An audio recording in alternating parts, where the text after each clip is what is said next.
We married and we built a lovely home in York Bay where we still got the same property today. And we had 2 children and had a very happy environment in the bay that we live in. And when Wahine storm came, and my life completely changed in every direction. And in the news tonight, the Wahine disaster. The death toll from the stricken ferry in Wellington Harbour is rising steeply. The police say there have been at least 40 deaths. Meanwhile, the search for survivors is being concentrated on the eastern side of the harbour between Eastbourne and Pencarrow. A few hundred yards offshore, the inter-island ferry Wahine is drifting helplessly backwards up the harbour. Most of the time it is obscured by driving rain and sleet and spray whipped up off the sea. But a few moments ago it was visible, clearly visible from the shore, and it appeared to be moving slowly backwards towards the rocks a few hundred yards from the shore. In contrast to one of the worst storms New Zealand's ever witnessed, it's beautifully calm this morning in York Bay, where Eastbourne resident Margaret Rankin lives. Margaret will never forget the Wahine sinking in the Wellington Harbour on the 10th of April 1968. As a VAD, or Volunteer Aid Detachment, with the Red Cross, Margaret was determined that her community would be prepared if disaster struck again. Margaret went on to establish the first civil defence team in Eastbourne, earn numerous Red Cross awards, and in 2009 became Wellingtonian of the Year. In their original home, in the same room that lost its roof, Margaret recounts the longest day of her life. My son Bruce was about 15 at the time, and he was going out to Scots. He went out to Scots as normal with my husband. They left home and they thought they'd be able to get through and out. We knew there was a storm going, but nobody knew at 7:30 the velocity of the storm and where it was going to lead. Julie was about 7 at the time, and she was on her way down the road to catch the bus to go round to Merritt High School. She came back crying and she said, "I can't get down the hill." She said, "The wind's blowing too hard and I can't move." So I said, "Will you come back and we'll have a nice little time together?"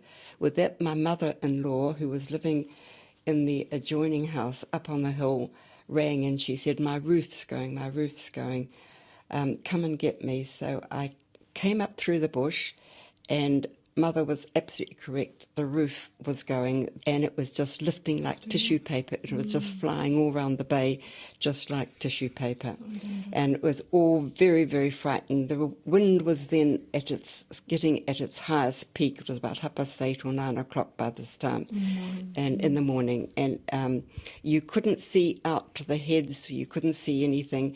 It was just a tremendous pour of rain and wind, and velocity was so strong with the downdraft and the pressure of the wind, the bush just didn't seem to exist at all. It was just, and as I said, the noise, you just couldn't talk through it. It was just terrible. A roaring. No, just the roaring of the wind. A beam came through the ceiling and went through the main window, and the whole room later became awash with water, and the room was just completely devastated. This is the house we're sitting in This right is the now. house that we're sitting in at this moment, yes. And looking out there and through that window just didn't exist at all. The beams had gone straight through it. And the house was wrenched very badly from its foundations. But it was a brand new house, and it was just been utterly terrifying. Yes, it was quite terrifying. So I got Mother back down to our house below us, and I rang Ian and I said, "Ian, you've got to come home. Mother's house, the roof's going, and I think Mother's house is going." And he then turned round with one of his employees and proceeded to try and get home. He got along the Hut Road fine and got to Point Howard, and the police stopped him. And they said, no, you're not allowed through. It's far too dangerous. And Ian said, "Well, I've got to get through." Would this be because the waves would have been washing right across waves, and it was just so... Here in Eastbourne? It was just absolutely impassable. So Ian cars would have been washed away if they had tried. And didn't know even if the road was going to be left standing. So Ian said, "Well, I've got to get through." And they said, "Well, this truck's got to get through. If you like to take the risk and follow the truck through, it's on your own head. You can do it. So Ian, being Ian, he did, and he said he was dodging trees and boats and debris along in Lowry Bay. He said it was just a nightmare getting through, but he did get home, and it was a great relief to me to see him at the back door, and I fell into his arms and in tears and feeling that he's home, everything's going to be fine now. Well, the phones were all gone, the power was off, and we sat and waited it out and listened to what was going on the radio. Now, after that, we came up to the house. After it subsided, which was about 3 o'clock in the afternoon, we came up to the house and surveyed the damage. And looking out onto the harbour was the most amazing sight, because it had become a dead, still calm, and it was just like black oil, and the sky was almost black, and it was only 3 o'clock in the afternoon, very early in the day anyway. And the sirens were all going backwards and forwards round the bays with the ambulances and the police and the fire brigades, so that we knew it was really much worse than we could possibly have imagined, and what they were saying over the radio at the time. 2 violent storms merging over Wellington created the extreme extratropical cyclone conditions.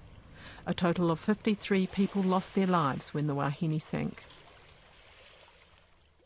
So I'm following Margaret now out onto her balcony so we can sort of get the sense of the outside and this amazing view. We can hear the cicadas in the background, and we're on the point of your balcony now, overlooking the whole of Wellington Harbour actually, and right out to Barrett's Reef. It was a flat calm and black, and just this black oiliness and this black cloud, and it was still mid-afternoon, and you could see the hulk of the Wahine over there, and then of course the cars and the emergency vehicles flashing their lights, coming backwards and forwards. Just the constant stream.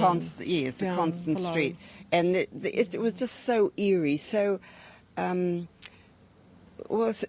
we hadn't really realised, we hadn't heard the news of the tragedy and the extent it was, so you didn't realise the extent.